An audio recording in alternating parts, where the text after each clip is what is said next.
Lalaki, laking gulat ng buksan ang inaakala niyang ordinaryong cabinet ng kanyang mga magulang. Kung ano ang nakatago sa loob nito, alamin. Shopping dito, check out doon. Ganyan ang routine ng iba sa atin kapag payday Friday. Pagkapasok ng sweldo, ilalabas din agad, hindi lang sa mga pangangailangan kundi pati din sa mga luho. Tingnan natin kung hindi kayo magdalawang isip na gumastos sa susunod na sahod kapag nakita ninyo ang nadiskubre ng isang lalaki sa cabinet ng kanyang mga magulang. Kung ano ang pinakatatago-tago sa cabinet na ito, eto. Nagulantang ang content creator na kilala bilang Kuya Bro nang buksan niya ang tila isang ordinaryong cabinet ng kanyang mga magulang. Sa ibinahaging video, makikita na makailang ulit na sinubukang buksan ng lalaki ang padlock ng cabinet na matagal na umanong nakakandado. Naisipan niya lang itong silipin dahil namamalengke umano ang kanyang mga magulang at curious siya kung ano ang laman nito.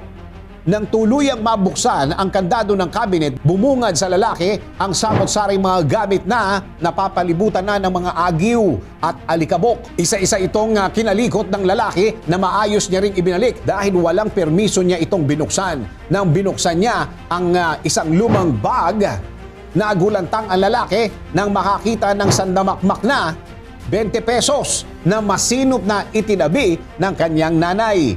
Bukod pa rito, nadiskubre rin niya ang isang envelope na naglalaman ng perang nagkakahalaga ng 32,500 pesos at isa pang envelope na ang nilalaman naman ay 15,000 pesos na bonus pa ng kanyang tatay sa trabaho.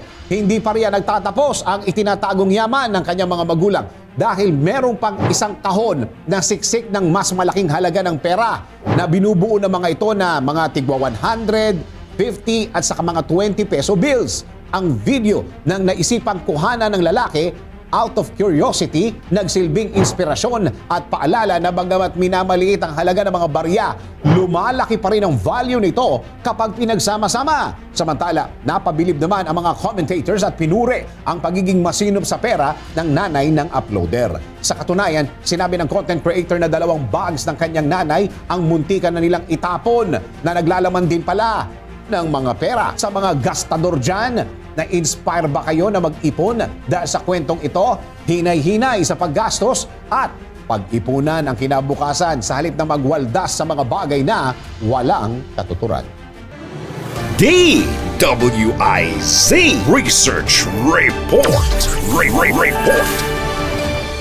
Thank you for watching. Tuloy lang ang panonood at pakikinig ng tamang balita sa DWIZ News, DWIZ News FM Regional, DWIZ News TV, Aliw Channel 23 nationwide. Mag-follow, like, subscribe at i-share ang aming mga social media accounts.